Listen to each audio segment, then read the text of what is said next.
പരിശുദ്ധ നാമം വാഴ്ത്തപ്പെടുമാറാകട്ടെ. ഈ യോഗത്തിൻ്റെ അധ്യക്ഷൻ പാസ്റ്റർ ജോൺ ജോർജ് അവരുടെ ഓർത്ത് ദൈവത്തെ സ്തുതിക്കുന്നു. ഞാൻ വള്ളിനിക്കറിട്ടുകൊണ്ട് കടന്ന കാലം തൊട്ട് എന്നെ അറിയുന്ന ഒരു ദൈവദാസനാണ് പാസ്റ്റർ ജോൺ ജോർജ് അവർ. ഒപ്പം ഇന്ത്യൻ പെന്തക്കോസ്ത് ദൈവസഭയ്ക്ക് ശക്തമായി നേതൃത്വം കൊടുത്തുകൊണ്ടിരിക്കുന്ന അന്തർദേശീയ പ്രസിഡന്റ് ഡോക്ടർ വത്സൻ അബ്രഹാം അവർ, പാസ്റ്റർ വേവി വർഗീസ് അവർ, IPC ജനറൽ കൗൺസിൽ മെമ്പറും നമ്മുടെ ഓഫീസ് മാനേജറുമായിരിക്കുന്ന പാസ്റ്റർ KP കുര്യൻ അവർ, എനിക്ക് മുൻപ് ദൈവത്തിൻ്റെ വചനത്തിൽ നിന്ന് സംസാരിച്ച ശ്രേഷ്ഠരായ ദൈവദാസന്മാർ, വേദിയിലായിരിക്കുന്ന കൊല്ലം സബ് സെൻ്ററിൻ്റെ പാസ്റ്റർ റിച്ചാർഡ് അവർ, എൻ്റെ സ്നേഹിതൻ സൺഡേ സ്കൂളിൻ്റെ പ്രവർത്തനമായിരിക്കുന്ന ചാരുവേലി അവർ, എൻ്റെ ഒരു സ്നേഹിതൻ പാസ്റ്റർ വർഗീസ് മത്തായി അവർ, മറ്റ് ദൈവദാസന്മാരെ, നിങ്ങൾക്ക് എല്ലാവർക്കും വീണ്ടും വരുന്നവനായ കർത്താവിൻ്റെ നാമത്തിൽ എൻ്റെ സ്നേഹവന്ദനത്തോടെ വന്ദനം അറിയിക്കുന്നു. ഒപ്പം ഈ യോഗം അറിഞ്ഞ സമയം തൊട്ട് ഈ കൺവെൻഷന് വേണ്ടി ശക്തമായി പ്രാർത്ഥിക്കുന്ന ഒരു സഭ, ഒരു സെൻറ്ററിൻ്റെ പ്രതിനിധിയായിട്ടാണ് ഞാൻ നിങ്ങളുടെ മുമ്പിൽ നിൽക്കുന്നത്. അരുവിക്കര സെൻറ്ററിൻ്റെ പാസ്റ്റർ ശോഭനൻ, ഞങ്ങളുടെ പ്രാദേശിക സേവ IPC ഹെബ്രോൺ സിറ്റി ചർച്ച് തിരുവനന്തപുരത്തിൻ്റെ പാസ്റ്റർ ജോയ്സ് ചാക്കോ അവരും ഈ യോഗത്തിനോട് സംബന്ധിക്കുന്നതായിട്ട് ഞാൻ അറിയുന്നു. അവരുടെ പേരിലും എല്ലാ ആശംസകളും ഞാൻ അറിയിച്ചേ കൊള്ളട്ടെ. സമയം വളരെ ധൃതിയിൽ മുൻപിട്ട് പോയിക്കൊണ്ടിരിക്കുമ്പോൾ ഈ യോഗം വൈൻഡപ്പ് ചെയ്യാനുള്ള സമയത്തിലേക്ക് നാം വന്ന് പെട്ടിരിക്കുകയാണല്ലോ. ഭാരതത്തിലെ 28 സംസ്ഥാനങ്ങളും 8 കേന്ദ്രഭരണ പ്രദേശങ്ങളുമുണ്ട്. അതിലൊരു സംസ്ഥാനമാണ് ദൈവത്തിൻ്റെ സ്വന്തം നാട് എന്ന് അറിയപ്പെടുന്ന കേരളം. ആ കേരളത്തിൽ 14 ജില്ലകളുണ്ട്. അതിലൊരു ജില്ലയാണ് പത്തനംതിട്ട ജില്ല. ആ ജില്ലയിൽ വെച്ച് നടക്കുന്ന ഇന്ത്യൻ പെന്തക്കോസ്ത് ദൈവ സഭയുടെ 101ാമത് ജനറൽ കൺവെൻഷന്റെ വ്യാഴാഴ്ച പകൽ സെക്ഷനിലാണ് ഞാൻ നിങ്ങളുടെ മുമ്പിൽ ദൈവത്തിൻ്റെ വചനവുമായി നിൽക്കുന്നത്. പ്രത്യേകാൽ നിരവധി കൺവെൻഷനുകൾക്ക് ആതിഥ്യം അരുളുവാൻ പത്തനംതിട്ട ഡിസ്ട്രിക്റ്റിനെ ദൈവം കരുതിയിട്ടുണ്ട്. ഏകദേശം 1.5 നൂറ്റാണ്ടോട് അടുക്കുന്നു. വേറൊരു കൺവെൻഷനുണ്ട്, മാരാമൻ കൺവെൻഷൻ, പിന്നെ ബ്രദറൻ കൺവെൻഷൻ, പിന്നെ ചർച്ചക്കോട് കൺവെൻഷൻ, IPC കൺവെൻഷൻ. ഈ കൺവെൻഷൻ എല്ലാം കൊണ്ടും വളരെയധികം പ്രയോജനപ്പെട്ടുകൊണ്ടിരിക്കുന്നു. കാരണം ഇവിടെ നിന്ന് ഉൾക്കൊണ്ട ദൈവത്തിൻ്റെ വചനം സ്വീകരിച്ച് ദൈവവേലയ്ക്ക് വേണ്ടി പ്രതിഷ്ഠിച്ചവർ ഇന്ന് കേരളത്തിൽ മാത്രമല്ല, ഇന്ത്യ മഹാരാജ്യത്തിൽ മാത്രമല്ല, ലോകമെമ്പാടും ചിതറിക്കിടക്കുന്ന അവരെയൊക്കെ സ്മരിച്ചുകൊണ്ട്, സാക്ഷി നിർത്തിക്കൊണ്ട് ഇന്ന് എനിക്ക് നൽകി തന്ന ചിന്താ വിഷയം നോ ബാരിയേഴ്സ്, ഒരു തടസ്സവുമില്ല എന്ന് ഞാൻ സ്തോത്രം പറയുകയാണ്. എന്റെ മുൻപിൽ ഇരിക്കുന്ന വിശ്വാസ സമൂഹത്തെ എനിക്കറിയാം. സഹോദരി സഹോദരന്മാരെ, നിങ്ങളെയൊക്കെ സാക്ഷിയാക്കിക്കൊണ്ട് സ്തോത്രം നമുക്ക് ഒരുമിച്ച് പറയാം. നമ്മുടെ മുൻപിൽ ഒരു തടസ്സവുമില്ല. വിശ്വസിക്കുന്ന ദൈവമക്കൾ ആ കരങ്ങളെ ചലിപ്പിച്ചുകൊണ്ട് പറയണം, ഒരു തടസ്സവുമില്ല. അനുഗ്രഹം പ്രാപിപ്പാൻ, ദൈവിക അനുഗ്രഹങ്ങൾ പ്രാപിപ്പാൻ ഇന്ന് ഒരു തടസ്സവുമില്ല. സ്തോത്രം. എനിക്ക് നൽകപ്പെട്ട വേദഭാഗങ്ങൾ മത്തായി സുവിശേഷം 27-ാം അധ്യായത്തിന്റെ 50-51, എബ്രായ ലേഖനം 4-ാം അധ്യായത്തിന്റെ 14, 15, 16 വാക്യങ്ങൾ, യെശയ്യാ പ്രവചനം 59-ാം അധ്യായത്തിന്റെ 1, 2 വാക്യത്തെ ആസ്പദമാക്കിക്കൊണ്ടാണ് സ്തോത്രം ഹല്ലേലൂയ ഒരു തടസ്സമില്ല എന്നുള്ള ആ ചിന്ത നിങ്ങളുടെ മുൻപിൽ അവതരിപ്പിക്കേണ്ടത് എന്ന് എനിക്കറിയാം. സ്തോത്രം. വിഷയത്തോട് എത്ര നീതി പുലർത്താൻ കഴിയുമെന്ന് ചോദിച്ചാൽ, സമയമെന്ന ഘടികാരം ധൃതിയിൽ മുൻപോട്ട് പൊയ്ക്കൊണ്ടിരിക്കുമ്പോൾ അതിനെയും കൂടെ മാനിച്ചുകൊണ്ട് ദൈവം എൻ്റെ ഉള്ളിൽ നൽകിയ പ്രേരണയ്ക്കനുസരിച്ച് ചില ചിന്തകളെ സ്തോത്രം വിശ്വാസ സമൂഹത്തിന്റെ ആത്മീക ഉന്നമനത്തിനു വേണ്ടി സ്തോത്രം ഞാൻ വയ്ക്കുന്നു. പ്രാർത്ഥനയോട്, പ്രതീക്ഷയോടുകൂടെ നമുക്ക് ദൈവസന്നിധിയിലായിരിക്കാം. കരമടിച്ച് ദൈവത്തെ സ്തുതിക്കാം. Hallelujah, hallelujah. സ്തോത്രം. ദൈവത്തിന്റെ മുൻപിൽ ഒന്നും അസാധ്യമായിട്ടൊന്നുമില്ല. സ്തോത്രം. ദൈവം നമുക്ക് ഗിഫ്റ്റായി നൽകി തന്നത് ശ്രീയേശു ക്രിസ്തുവിനെയാണ്. വേദഭാഗം വായിക്കുമ്പോൾ മത്തായി സുവിശേഷം 27-ാം അധ്യായത്തിന്റെ 50-51 വാക്യങ്ങൾ വായിക്കുമ്പോൾ നമുക്ക് കാണുവാൻ കഴിയുന്ന സ്തോത്രം ചില കാര്യങ്ങളുണ്ട്. സ്തോത്രം, യേശു ഉറക്കെ നിലവിളിച്ച് പ്രാണനെ വിട്ടു. പോരാ, സ്തോത്രം, ഈ പ്രപഞ്ചത്തിൽ പാറകൾ പിളർന്നു, സ്തോത്രം, ഭൂമി കുലുങ്ങി, സ്തോത്രം, മരിച്ചവരിൽ ചിലർ ഉയർത്തെഴുന്നേറ്റു എന്നൊക്കെ അവിടെ നമുക്ക് വായിക്കുവാൻ കഴിയുന്നുണ്ട്. സ്തോത്രം, ഹല്ലേലൂയ. യേശുക്രിസ്തുവിന്റെ ക്രൂശീകരണത്തെ കുറിച്ചാണ് മത്തായി സുവിശേഷകൻ അവിടെ രേഖപ്പെടുത്തി ഇരിക്കുന്നത്. സ്തോത്രം. അപ്പോൾ ക്രൂശിൽ കിടന്നുകൊണ്ട് ദൈവം സ്തോത്രം വിളിക്കുന്ന നിലവിളി, എന്റെ ദൈവമേ, എന്റെ ദൈവമേ, നീ എന്നെ കൈവിട്ടതെന്ത് എന്ന് സ്തോത്രം പിതാവിനോട് നിലവിളിക്കുന്നത് ക്രൂശിലെ 7 മൊഴികളിൽ സ്തോത്രം 4ാമത്തെ മൊഴിയായി വിശുദ്ധ വേദപുസ്തകത്തിൽ രേഖപ്പെടുത്തിയിരിക്കുന്നു. യേശുക്രിസ്തു, സ്തോത്രം, ഹല്ലേലൂയ. ലൂക്കോസ്, സ്തോത്രം, സങ്കീർത്തനം 40-ാം അധ്യായത്തിൽ ഇങ്ങനെ പറയുന്നു, പുസ്തകച്ചുരുളിൽ എന്നെ കുറിച്ച് എഴുതിയിരിക്കുന്നു, എന്റെ ദൈവമേ, നിന്റെ ഇഷ്ടം ചെയ്യുവാൻ ഞാൻ പ്രിയപ്പെടുന്നു. അങ്ങനെ പുസ്തകച്ചുരുളിൽ എഴുതിയ ആ യേശുക്രിസ്തു ദൈവത്തിന്റെ ഇഷ്ടം ചെയ്യുവാൻ പ്രിയപ്പെടുന്നു എന്ന് പറയുമ്പോൾ, ഇവിടെ പൈതലുമായി ദേവാലയത്തിലേക്ക് വന്ന യേശുക്രിസ്തുവിന്റെ മാതാപിതാക്കളുടെ കയ്യിൽ നിന്ന് യേശുവിനെ വാങ്ങിയിട്ട് പരിശുദ്ധാത്മാവിൽ നിയോഗം പ്രാപിച്ച ശിമ്യോൻ ലോകത്തോട് വിളിച്ചു പറയുന്നു, ഇവൻ ഇസ്രായേലിന്റെ മഹത്വമാണ്, ഇവൻ ലോകത്തിന്റെ വെളിച്ചമാണ്, സർവ്വജാതിയുടെയും രക്ഷയെന്ന് ഉറക്കെ പ്രഖ്യാപിക്കുന്ന ഈ യേശു ക്രിസ്തു ക്രൂശിക്കപ്പെട്ടു.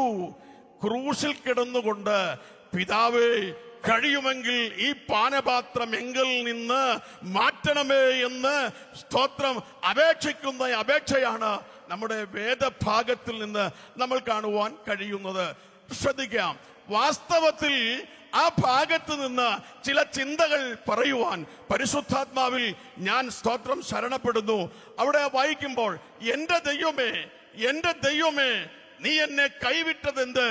ഏലി ഏലി ലമ്മാ ശബത്താനി എന്ന് പറഞ്ഞുകൊണ്ട് യേശു ക്രിസ്തു നിലവിളിച്ചു എന്ന് മത്തായി സുവിശേഷകൻ അവിടെ രേഖപ്പെടുത്തിയിരിക്കുന്നു. വാസ്തവമായിട്ട് ആ ഭാഗത്ത് നമ്മൾ ചിന്തിച്ചാൽ നമുക്ക് മനസ്സിലാക്കാൻ കഴിയുന്നത്, യേശു ക്രിസ്തു പിതാവിനോട് നിലവിളിച്ചു. അപ്പോൾ ലോകത്തിലെ ആളുകളൊക്കെ പറയുന്നു, പിതാവ് പുത്രനെ ക്രൂശിൽ കൈവിട്ടു എന്നാണ് നമുക്ക് മനസ്സിലാക്കാൻ കഴിയുന്നത്. എന്നാൽ വാസ്തവമായിട്ട് ആ ഭാഗം നമ്മൾ ചിന്തിക്കുമ്പോൾ മൂലഭാഷയിലേക്ക് യേശുക്രിസ്തു നിലവിളിച്ച ഭാഗം രേഖപ്പെടുത്തിയിരിക്കുന്നത് നമുക്ക് കാണുവാൻ കഴിയുന്നുണ്ട്. നമ്മളൊക്കെ വായിക്കുകയും നമ്മളൊക്കെ പഠിപ്പിക്കുകയും നമ്മളൊക്കെ പ്രസംഗിക്കുകയും ചെയ്യുന്നത് ഏലി ഏലി ലമ്മാ ശബത്താനി എന്നാണ്. എന്നാൽ വേദപുസ്തകം, സ്തോത്രം, വേദപുസ്തകത്തോട് ഗ്രീക്കുകാർ ചെയ്ത ഒരു ചെറിയ ചതിവ് അവിടെ മൂലഭാഷയിൽ നമുക്ക് മനസ്സിലാക്കാൻ കഴിയുന്നുണ്ട്. ഏലി ഏലി ലമ്മാ ശബത്താനി എന്ന് പറയുമ്പോൾ മൂലഭാഷയിൽ ഏൽ ഈ ഏൽ ഈ ലമ്മാ അസബത്താനി, ഒന്നുകൂടെ പറയാം, ഏൽ ഈ ഏൽ ഈ ലമ്മാ അസബത്താനി. ഇതാണ് പുത്രൻ പിതാവിനോട് പറഞ്ഞത്. അതിന്റെ അർത്ഥം ഇങ്ങനെയാണ് രേഖപ്പെടുത്തിയിരിക്കുന്നത്, ഇതിനാണോ ദൈവമേ നീ എന്നെ ഇതുവരെ കരുതി വച്ചത്? ഒരിക്കൽ കൂടെ പറയാം, ഇതാണോ പിതാവേ നീ എന്നെ ഇതുവരെ കരുതി വച്ചത്?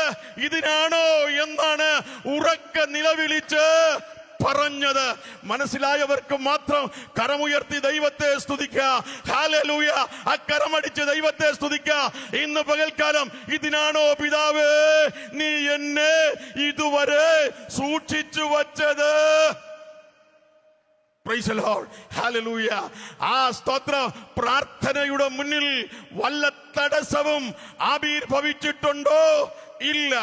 ഈ പ്രാർത്ഥനയിൽ നിന്ന് ഉൽപാദിതമാകുന്ന ഒരു സന്ദേശമുണ്ട്. ആ സന്ദേശം എനിക്ക് മുൻപേ പ്രസംഗിച്ച കർത്തദാസൻ ദിലു ജോൺ അവർ ഉൽപ്പത്തി പുസ്തകം സ്തോത്രം 3-ാം അധ്യായത്തിന്റെ 15-ാം വാക്യത്തോട് ചേർന്ന് പ്രസ്താവിച്ചത് നമ്മൾ കണ്ടല്ലോ. എന്താണ്? ഏകമനുഷ്യനാൽ പാപവും പാപത്താൽ മരണവും ലോകത്തിലേക്ക് കടന്നപ്പോൾ ആ മരണം കടന്നു വന്ന വഴി ഉൽപ്പത്തി പുസ്തകത്തിനകത്ത് വ്യക്തമായി രേഖപ്പെടുത്തി വെച്ചു. ആ മരണത്തിന് മനുഷ്യനെ കൂട്ടിക്കൊണ്ടുപോയ പിശാചിന് കൊടുക്കുന്ന വാഗ്ദത്തങ്ങളാണ്. എന്താണ്? നീ അവന്റെ കുതികാൽ തകർക്കും, അവൻ നിന്റെ തല തകർക്കും. കണ്ടോ, ഈ വാഗ്ദത്തങ്ങളെ തേടി അങ്ങ് പിശാച് വട്ടമിട്ട് പറന്നുകൊണ്ടിരിക്കുന്നു, ചുറ്റിക്കളിച്ചു കൊണ്ടിരിക്കുന്നു. എന്നാൽ ഇന്ന് വിശ്വാസ സമൂഹത്തിന് അല്പമെങ്കിലും സ്തോത്രവും സ്തുതിയും ആത്മചൈതന്യവും വരണമെങ്കിൽ പിശാചിനെ വിളിച്ചിട്ട് അവന്റെ പോരാട്ടത്തെ അഴിച്ചുകൊണ്ട് ഇന്ന് ശാസിക്കുമെങ്കിൽ ഈ പന്തൽ ആത്മമുഖരിതമായി തീരുമെന്നതിന് യാതൊരു സംശയമില്ല. ശ്രദ്ധിക്കണം, എന്റെ കർത്താവിന്റെ പുറകിൽ ഇവനുണ്ടായിരുന്നു. ലൂക്കോസിന്റെ സുവിശേഷം 4-ാം അധ്യായത്തിൽ പലപ്പോഴും യേശു ക്രിസ്തുവിന്റെ പുറകിലുണ്ടായിരുന്നു. യോഹന്നാനാൽ സ്നാനമേറ്റ് കരയ്ക്ക് കയറിയപ്പോൾ ഉയരത്തിൽ നിന്ന് ഒരു ശബ്ദമുണ്ടായി, ഇവൻ എന്റെ പ്രിയപുത്രൻ, ഇവനിൽ ഞാൻ പ്രസാദിച്ചിരിക്കുന്നു. അന്ന് തുടങ്ങിയതാണ് നിന്റെ തല തകർക്കുമെന്നുള്ള വാഗ്ദത്തം നിറവേറ്റുന്നതിന് വന്ന മനുഷ്യനാണോ യേശു എന്ന് ചോദിച്ചുകൊണ്ട് അവൻ യേശുവിന്റെ പുറകെ സഞ്ചരിച്ചു കൊണ്ടിരിക്കുന്നു. ലൂക്കോസിന്റെ സുവിശേഷം 4-ാം അധ്യായത്തിന്റെ 3-ാം വാക്യത്തിലും 9-ാം വാക്യത്തിലും നമ്മൾ വായിക്കുമ്പോൾ കാണാൻ കഴിയുന്നുണ്ട്. അവൻ ചോദിക്കാറുണ്ട്, അവൻ പറയാറുണ്ട്, നീ ദൈവത്തിന്റെ പുത്രനാണോ? എങ്കിൽ കല്ലിനെ അപ്പമാക്കുക. 9-ാം വാക്യത്തിൽ പറയട്ടെ, നീ ദൈവത്തിന്റെ പുത്രനാണോ എന്നുള്ള ചോദ്യം കൂടെ കൂടെ ആവർത്തിച്ച് ആവർത്തിച്ച് ചോദിച്ചു കൊണ്ടിരുന്നു. കാരണം എന്താ? അവന്റെ തലയെ തകർക്കുവാൻ ഒരുവൻ വരുമെന്നുള്ള വാഗ്ദത്തത്തിന് വേണ്ടി അവൻ കാത്തിരിക്കുമ്പോൾ, യേശുവേ അങ്ങാണോ, അങ്ങാണോ, യേശുവേ അങ്ങാണോ? ഈ പിശാചിനും അതിന്റെ മണ്ഡലങ്ങളിലും യേശുവിനെ തിരിച്ചറിയ, അതിലുപരി യേശുവിന്റെ ഭക്തന്മാരെ, വിശുദ്ധന്മാരെ തിരിച്ചറിയ. പക്ഷെ ഇന്ന് വിശുദ്ധന്മാരെ സ്തോത്രം തിരിച്ചറിയുന്ന പിശാചിന്റെ പണി അമ്പെ പരാജയപ്പെട്ടു പോയി. അവനാ ജോലിയില്ല. കാര്യം, എല്ലാവരും പാപം ചെയ്ത് ദൈവ തേജസ് നഷ്ടപ്പെട്ടു പോയ സ്ഥാനത്ത് ഇന്ന് പകൽക്കാലം ദൈവ അനുഗ്രഹം, ആത്മീയ അനുഗ്രഹം പ്രാപിക്കുവാൻ ഒരു തടസ്സമില്ലെന്ന് സ്തോത്രം പ്രഖ്യാപിക്കുവാൻ പരിശുദ്ധാത്മാവ് ശക്തമായി എനിക്ക് നിയോഗം തരുന്നു. ആ പ്രഖ്യാപനത്തോട് ചേർന്ന് നിൽക്കുന്ന ദൈവമക്കൾ കരമടിച്ച് ദൈവത്തെ ഇന്ന് പകൽക്കാലം ഒന്ന് സ്തുതിക്കട്ടെ. സ്തോത്രത്തിന്റെയും സ്തുതിയുടെയും ശബ്ദം ഈ പന്തലിൽ ഉയർന്നു വരട്ടെ. അപ്പോ ലമ്മ അസബത്താനി എന്ന് പറഞ്ഞത് ഇതിനാണോ? കർത്താവേ, നീ എന്നെ ഇതുവരെ കരുതി വച്ചത്. നോക്കാം, എന്തിനു വേണ്ടിയാണ് കർത്താവ് കരുതി വച്ചത്? സ്തോത്രം, ഈ ഡിജിറ്റൽ യുഗത്തിൽ സാങ്കേതിക വിദ്യ അതിദുരിതം വളർന്നുകൊണ്ടിരിക്കുമ്പോൾ, സ്തോത്രം, സോഷ്യൽ മീഡിയകളിൽ സ്തോത്ര ആളുകൾ വ്യവഹരിക്കുന്ന ഈ കാലഘട്ടത്തിൽ ആ ചോദ്യത്തിന് പ്രസക്തിയല്ലേ പറയാം. എന്തിനു വേണ്ടിയാണ് ദൈവം തന്റെ പുത്രനെ കരുതി വച്ചത് എന്ന് ചോദിച്ചാൽ, കൊലോസ്യ ലേഖനം 2-ാം അധ്യായത്തിന്റെ 14-ാം വാക്യത്തിൽ ഉണ്ട്, അതിക്രമങ്ങളാലും പാപങ്ങളാലും മരിച്ചവരായിരുന്ന നമ്മെ സ്തോത്ര അവന്റെ ക്രൂശിലെ മരണത്തോട് വാഴ്ചകളെയും അധികാരങ്ങളെയും പിശാചിന്റെ സർവ ആയുധത്തെയും ക്രൂശിൽ തറച്ച് അതിക്രമങ്ങളൊക്കെയും മായിച്ചു കളഞ്ഞു, ഡിസ്ട്രോയ് ചെയ്ത് കളഞ്ഞു. ഇതെപ്പോൾ? സ്തോത്ര, ഈ ലോകത്തിൽ വ്യാപരിച്ചിരുന്ന സകല പാപങ്ങൾക്കും പരിഹാരം വരുത്തുവാൻ എന്റെ കർത്താവ് ഗോൽഗോഥായിൽ സ്തോത്ര ഹല്ലേലൂയ ക്രൂശിക്കപ്പെട്ടു. അങ്ങനെ അതിക്രമങ്ങളാലും പാപങ്ങളാലും മരിച്ചവരായിരുന്ന നമ്മെ സ്തോത്രം, നമ്മുടെ അതിക്രമങ്ങൾ മായിച്ചു കളയുക. മായിക്കുക എന്ന് പറഞ്ഞാൽ സ്തോത്ര, ഇപ്പൊ നമ്മൾ പറയും ഞാൻ ക്ഷമിച്ചിരിക്കുന്നു, ഞാൻ പാസ്റ്ററോട് ക്ഷമിച്ചിരിക്കുന്നു, സഹോദരൻ ഞാൻ ക്ഷമിച്ചിരിക്കുന്നു എന്ന് പറഞ്ഞാലും പിന്നത്തതിൽ അത് തികട്ടി വരും. അത് മനുഷ്യന്റെ പ്രകൃതിയാണെങ്കിൽ സ്വർഗം പറയുന്നു, പൗലോസ്ലീഹ ഫിലിപ്പിയ സഭയോട് പറയുന്നു, സ്തോത്ര ഹല്ലേലൂയ, അതിക്രമങ്ങളൊക്കെ അവൻ മായ്ച്ചു കളഞ്ഞു. എങ്ങനെയാണ് മായ്ക്കുന്നത് എന്ന് ഇയ്യോബിന്റെ പുസ്തകം 1:26, 31:35 അങ്ങ് മായ്ച്ചു കളഞ്ഞു. മായ്ച്ചു കളഞ്ഞാൽ പിന്നെ അത് തികട്ടി വരില്ല. സ്തോത്രം. ഇത് ഡിജിറ്റൽ കാലഘട്ടമായതുകൊണ്ട് ഡിലീറ്റ് ചെയ്താലും തിരിച്ചു വിളിക്കാം, തിരിച്ചു പിടിക്കാം. സ്തോത്രം. എങ്ങനെ?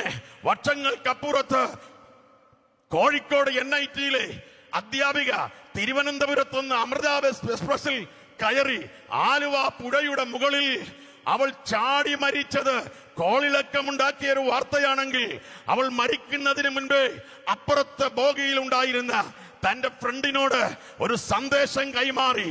ആ സന്ദേശം അവൾ ഡിലീറ്റ് ചെയ്ത് കളഞ്ഞു. പക്ഷേ നൂതന സാങ്കേതിക വിദ്യ ഉത്തംഗ ശൃംഖങ്ങളിൽ വിഹരിക്കുന്നത് കൊണ്ട് ആ ഡിലീറ്റ് ചെയ്ത സന്ദേശം ഏതെന്ന് അത് അന്വേഷിക്കുന്നവർക്ക് മനസ്സിലായി. ഇന്ന് പകൽക്കാലം എന്റെ കർത്താവ് നിന്റെ സകല പാവങ്ങളെയും അവൻ മായ്ച്ചു കളഞ്ഞ് ഇനി ആരും അത് കൊണ്ടുവരില്ല, ഒരുവരും നിന്റെ മുമ്പിൽ കൊണ്ടുവരില്ല എന്ന് ഉറച്ച വിശ്വാസം ഉള്ളവർ ദൈവമക്കൾ മാത്രം കരമടിച്ചു ദൈവനെ കർത്തരെ ഒരല്പം സ്തുതിക്കട്ടെ. ഇന്ന് പകൽക്കാലം ആ സ്തോത്രങ്ങൾ ഉയരട്ടെ. അവൻ മായ്ച്ചു കളഞ്ഞു, എന്റെ പാപത്തെ മായ്ച്ചു കളഞ്ഞു. അവൻ ക്രൂശിൽ വച്ച് അവൻ മായ്ച്ചു കളഞ്ഞു.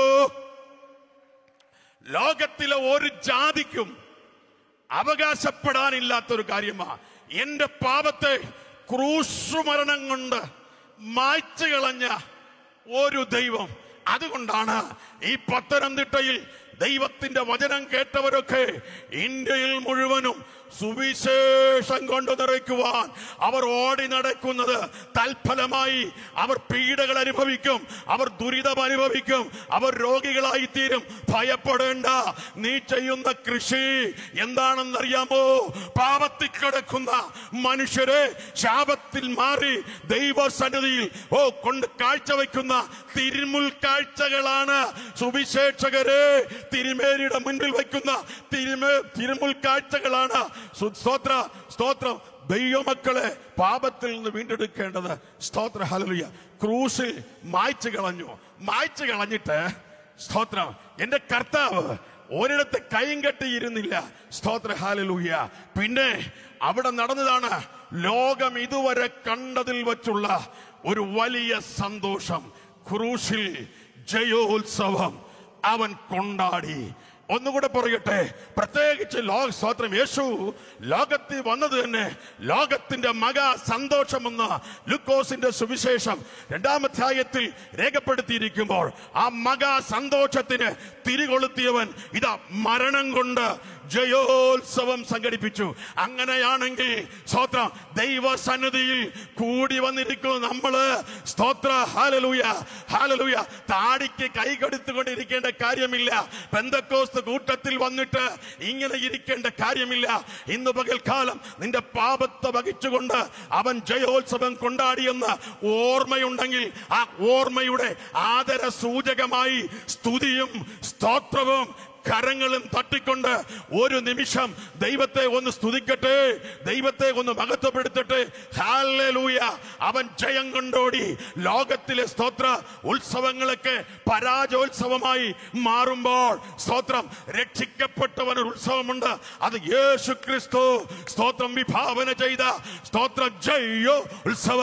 വിശ്വസിക്കുന്ന ദൈവമക്കൾ ആ കരങ്ങളെ ചലിപ്പിച്ചുകൊണ്ട് ഇന്ന് പകൽക്കാലം ഞാൻ ജയോത്സവത്തിന്റെ സാക്ഷിയായി മാറുകയാണ്. ഹല്ലേലൂയ.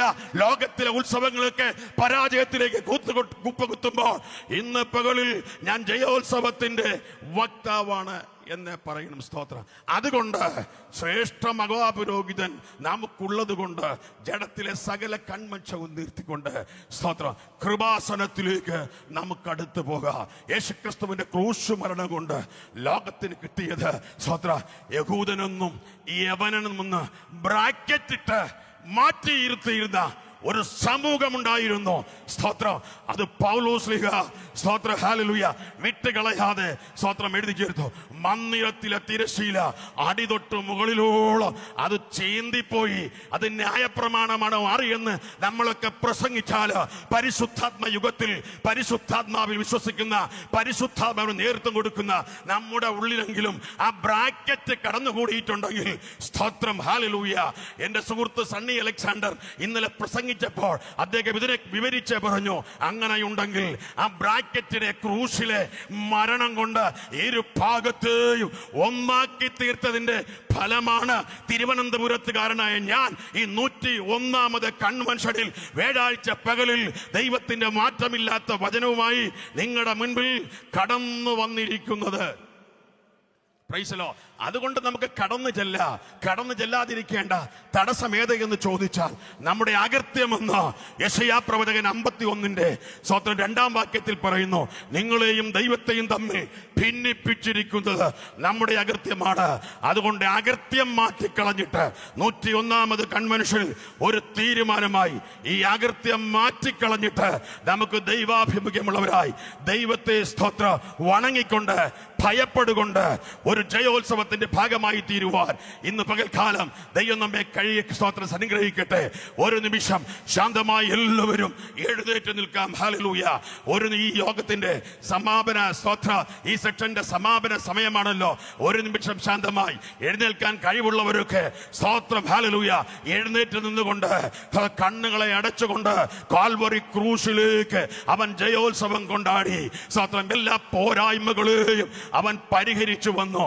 ഇന്ന് പകൽക്കാല സ്തോത്ര 1 കൊരിന്ത്യർ സ്തോത്ര 20 മുതൽ 23 വരെ പറയുന്ന ശാസ്ത്രിമാരും താർക്കികന്മാരും പുരോഹിതന്മാരും ഒക്കെ ചേർന്നുകൊണ്ട് യേശു ക്രിസ്തുവിന്റെ അടക്കം സ്തോത്രം മരണവും അടക്കവും അവർ വിഭാവനം ചെയ്ത് അവർ പ്ലാൻ ചെയ്ത് വെച്ചപ്പോൾ സ്തോത്ര ഹല്ലേലൂയ പോരാത്തതിന് ഒരു വലിയ കല്ലും ഉരുട്ടി സ്തോത്ര ആ കല്ലറയുടെ മുൻപിൽ കൊണ്ടുവച്ചപ്പോൾ സ്തോത്രം പൗലോസ് പറയുന്നു, തത്വജ്ഞാനികൾ എവിടെ, തർക്കിക്കുന്ന അഡ്വക്കേറ്റന്മാരെവിടെ, ശാസ്ത്രിമാരെവിടെ? ആ ചോദ്യത്തിന്റെ മുൻപിൽ ലോകം അസ്തമിച്ചു നിൽക്കുമ്പോൾ, അസ്ഥിപ്രജ്ഞരായി നിൽക്കുമ്പോൾ ഇന്ന് പകൽക്കാലം നിന്റെ അനുഗ്രഹത്തിന് തടസ്സമായി നിൽക്കുന്നത് ഏതെന്ന് കണ്ടുപിടിക്കുവാൻ ഈ തിരുവചന സന്ദേശങ്ങൾക്ക് കഴിയുമെങ്കിൽ സ്തോത്രം ഇന്ന് പകൽക്കാലം അനുതാപത്തിന്റെ മിഴുനീരോടെ ആ പിഴകളേറ്റ് അകൃത്യങ്ങളെ ഏറ്റുകൊണ്ട് ആ ക്രൂശിന്റെ രക്തത്താൽ ഒരിക്കൽ കൂടെ ദൈവസന്നിധിയിൽ കഴുകൽ പ്രാപിച്ചുകൊണ്ട് നമുക്ക് അടുത്ത് വരുവാൻ കഴിയുമോ? എല്ലാവരും സ്തോത്ര പരസ്പരം കരം പിടിക്കാൻ ഞാൻ പറയില്ല, അതിലൊന്നും വലിയ അർത്ഥമില്ല സ്നേഹിതരെ. ഇന്ന് പകൽക്കാലം പാപത്താൽ എന്നിൽ വന്ന ശാപക്കറകൾ മാറ്റി ശോഭിത നീതി വസ്ത്രം അവൻ ആഭരണമായി തരുമെന്ന് പാസ്റ്റർ TJ ആൻഡ്രോസ് എഴുതിയിട്ട് 65 വർഷങ്ങൾ കഴിഞ്ഞു. ആ പാട്ടൊന്ന് ധ്യാനിച്ചാട്ടെ. ഇന്ന് പകൽക്കാലം ദൈവത്തോട് പറ, ക്രൂശിൽ ജയോത്സവം കൊണ്ടാടിയ ആ ഉത്സവത്തിന്റെ ബാക്കി പത്രമായി എന്നെ അവൻ എത്രയോ കാലമായി വീണ്ടെടുത്തു. ഇന്ന് ഞാൻ ശാപത്തിന് അടിമയില്ല. ശാപം മാറ്റുവാൻ ഭൂമിയിൽ ആരെയും അനുവദിച്ചിട്ടില്ല. അതെന്റെ കർത്താവ് ക്രൂശിൽ മാറ്റിക്കഴിഞ്ഞു. ആരെങ്കിലും ഇങ്ങനെ ഏതെങ്കിലും മാർക്കറ്റ് ചെയ്യുന്ന മാർക്കറ്റിംഗ് ഏജന്റന്മാർ നിങ്ങളുടെ അടുത്ത് വരുന്നെങ്കിൽ നോ പറഞ്ഞിട്ട് കരമടിച്ച് ദൈവത്തെ സ്തുതിക്കുക. അന്യഭാഷ ഇടയാളത്തോടെ അഭിഷേകം പ്രാപിച്ച ദൈവമക്കളെ സ്തോത്രം ഉറച്ചുകൊണ്ട് സ്തോത്രം ഈ ലോകത്തിന്റെ അധിപതി നിങ്ങളെ ഒന്ന് കേൾക്കട്ടെ, നിങ്ങളെ ഒന്ന് അറിയട്ടെ. ഈ പന്തൽ സ്തോത്രം താർക്കികന്മാരുടെ പന്തലല്ല, അഡ്വക്കേറ്റന്മാരുടെ പന്തലല്ല, ശാസ്ത്രിമാരുടെ പന്തൽ സ്തോത്ര പന്തലല്ല, പുരോഹിതന്മാരുടെ പന്തല്ല, പന്തലല്ല. ഇത് ശ്രീയേശു ക്രിസ്തുവിന്റെ മടങ്ങി വരവും അവന്റെ രക്ഷണ പ്രവൃത്തിയെയും ഉച്ചസ്ഥലം വിളിച്ചു പറയുന്ന ഈ പന്തലെന്ന് തിരിച്ചറിയുന്ന സഹോദരി സഹോദരന്മാരെ കരങ്ങളെ അടിച്ചുകൊണ്ട് ദൈവത്തെ ഇന്ന് പകൽക്കാലം മഹത്വപ്പെടുത്താമോ?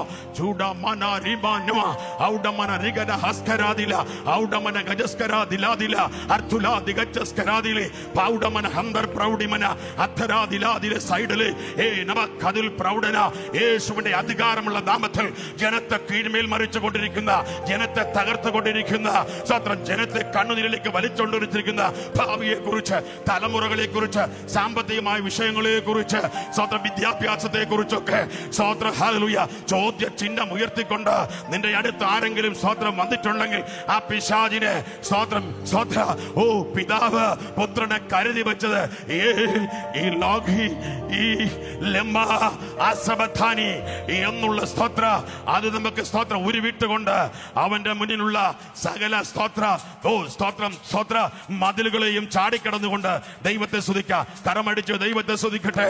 കൊയറിപ്പോൾ സ്തോത്രം പാടും. ആ പാട്ടിനോട് ചേർന്നുകൊണ്ട് ആത്മാവിൽ നമുക്ക് ദൈവത്തെ സ്തുതിക്കാം. Hallelujah, hallelujah, hallelujah, hallelujah.